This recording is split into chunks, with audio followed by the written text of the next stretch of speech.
the bloodiest single day of combat. A battlefield etched with the painful echoes of a nation divided.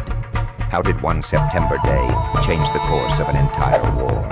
This is the tale of the Battle of Antietam and the untold stories of bravery, strategy, and the sheer endurance of human spirit embedded within its blood-soaked fields. Amidst the rolling countryside of Maryland, the quiet dawn of September 7th, 1862, shattered as the first shots rang out of Sharpsburg. The terrain became the stage of a gory battle of combat between two colossal forces. The Confederate Army of Northern Virginia, guided by the visionary and enigmatic General Robert E. Lee, and the Union Army of the Potomac, under the command of the ever-cautious General George B. McClellan. Lee's ambition drove him north, eyes set on dismantling Union confidence amidst their own soil, leveraging victory to grasp at international recognition and perhaps intervention. A triumph on United States territory might sway European eyes, opening avenues of material support from powers like Britain and France. But as Lee crossed into Maryland, with 40,000 steeled soldiers behind him, the Union had their plans to thwart his gamble.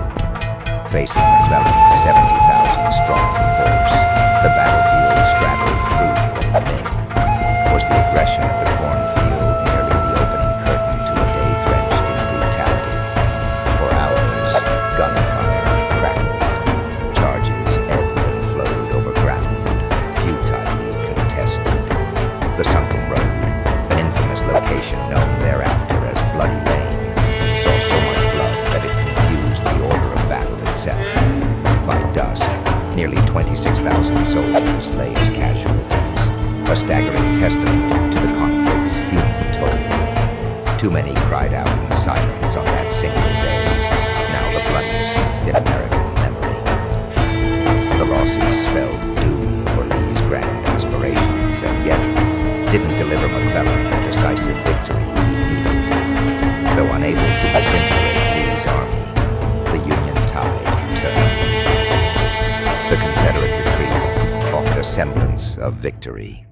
The battle's aftermath unfolded larger consequences, spilling beyond military lines. For President Abraham Lincoln, Archie had awaited this fractured victory to shape a reckoning blow in what would be the Emancipation Proclamation. Declared on September 22nd, just 5 days later, it altered the Union's spirit, shifting from Unity's war to Freedom's war, dimming the flickers of European aid to Confederacy's cause. The narratives of Antietam are layered, the ground haunted, remembered now at Antietam National Battlefield, a living chronicle of the sacrifices undertaken in the crucible of war. As the war slogged on for another 3 years, the day remained a pivotal juncture, not forgotten in its magnitude or its quiet impact. What then is the full legacy of Antietam? Is it the numbers alone that haunt? Or is it what the day D.H. hinted at, a nation's potential to redefine itself amidst carnage? As truth resides in the soil, whispers of valor and despair echo endlessly, forever etched into history's framework. Today, the battlefield stands as a quiet witness. The stories it tells resonate beyond words. In them, both the grit and sacrifice that built the fabric of